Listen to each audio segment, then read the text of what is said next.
ეს მეზღაპრის არმენ ოგანესიანის სამყაროა.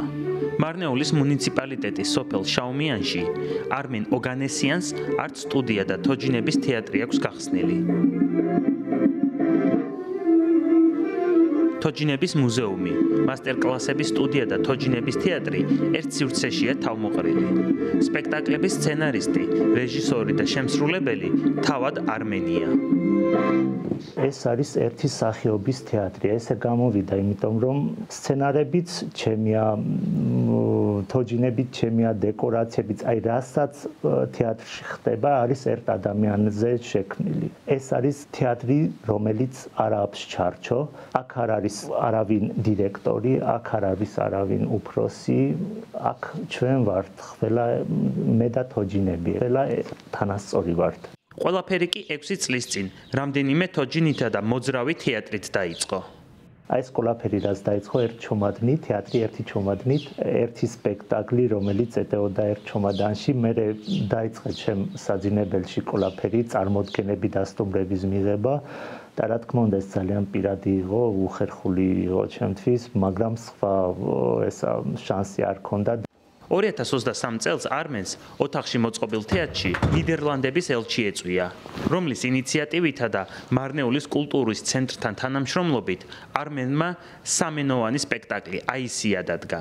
სპექტაკლის მიზანი იყო მარნეულის მუნიციპალიტეტში მცხოვრებ ეთნიკურად სომეხ, აზერბაიჯანელ და ქართველ ბავშვებს თეატრის მეშვეობით საერთო ენა გამოენახათ. პროექტის ფარგლებში არმენმა არც სტუდიაც მოაწყო. მთავარი ეს არის, რომ სპექტაკლის სიუჟეტი იყო ამ რეგიონის ამბები. საქართველოს ჩვენ ძალიან კარგად ვიცით, რომ მრავალფეროვანია და მარნეული მით უმეტეს და სპექტაკლში იყო ჩემი პერსონაჟი, ოღონდ სახელი არმენ ჰოვაკი, რომელიც თეატრში ქონდა თავისი პატარა თოჯინების თეატრი. თოჯინების თეატრში თოჯინების თეატრი და ყველა ეროვნების ბავშვი გაერთიანებდა ეს პატარა თეატრი და ყველა ეროვნების ბავშვი მოდიოდა არმენის ზღაპრების სანახავად, როგორც ხდება ახლა რეალობაში. და მიზანი ეს იყო, რომ აი ყველა ეროვნების ადამიანები უნდა შვიდად იცხოვრონ საქართველოში და ეს არის ყველაზე მთავარი. სამოქალაქო საზოგადოების გაძლიერებისა და სოციალურ-ეკონომიკურ და პოლიტიკურ ცხოვრებაში თანაბარი და სრულყოფილი მონაწილეობისთვის არც სტუდიამ ევროკავშირის დაფინანსებაც მიიღო. მეზღაპრე ამბობს, რომ რეგიონის სოციალურ პრობლემებზე სასაუბროდ თოჯინების თეატრის შესანიშნავი საშუალებაა.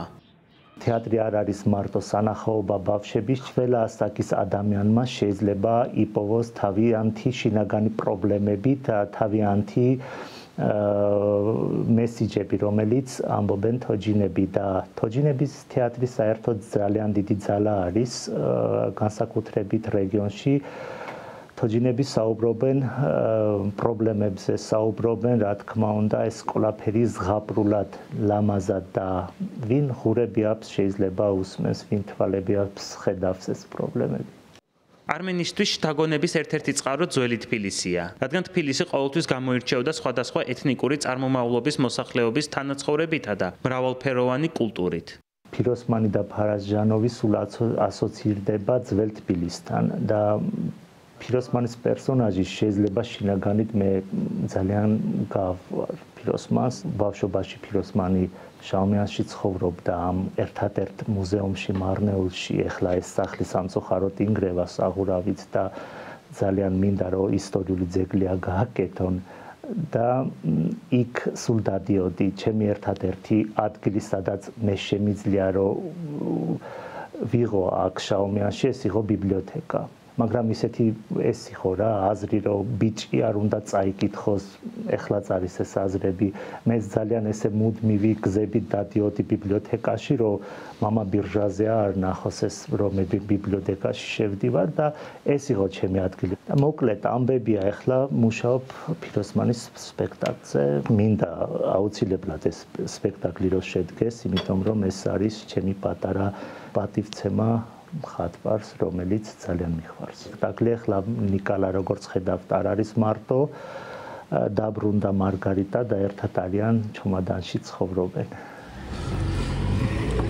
არმენი თოჯინების დამზადებას და სპექტაკლების დადგმას მარნეულის მუნიციპალიტეტში, როგორც სომხურენოვან, ისე აზერბაიჯანულენოვან ბავშვებს ასწავლის. მისი თქმით, თეატრს სხვადასხვა ეთნიკური წარმომავლობის მქონე მოსახლეობაში ბარიერების დარღვევა შეუძლია. გამარჯობა ბავშვებო, უკან დაჯექით, ყველათ შეიძლება.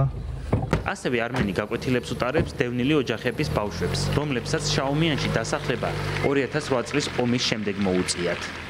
ყველა ბავშვმა შეიძლება სახლში კონდეს სახლის პატარა თოჯინების თეატრი. თოჯინები ძალიან ისეთი დიდი მაგია აქვს თოჯინებში და ბავშვმა შეიძლება ხვალ არ გახდეს, არ ვიცი, მეთოჯინე, მხატვარი, რეჟისორი ან მსახიობი, მაგრამ მაინც ელემენტარული პატივცემა და ხარდაჭერა სულ იქნება ხელოვან ხალხს და ხელოვნების მიმართ. ეს ბავშვები დაიქნებიან ყველაზე კარგი მაყურებლები დიდ თეატრებში ხვალ.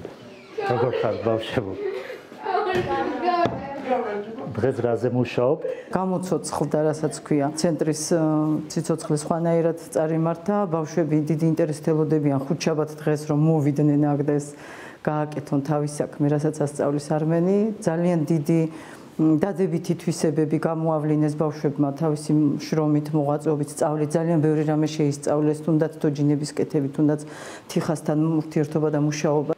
შაუმიანის სათემო განათლების ცენტრი 2010 წელს გერმანული ორგანიზაციის DVV International-ის მიერ ევროკავშირის მხარდაჭერით დაარსდა. ცენტრის მთავარი მიზანია მარნეულის მუნიციპალიტეტში მცხოვრებ დევნილ მოსახლეობას და ეთნიკურ უმცირესობების წარმომადგენლებს დასაქმებაში ინტეგრირებასა და ჯანსაღი ცხოვრების წესის დანერგვაში დაეხმაროს.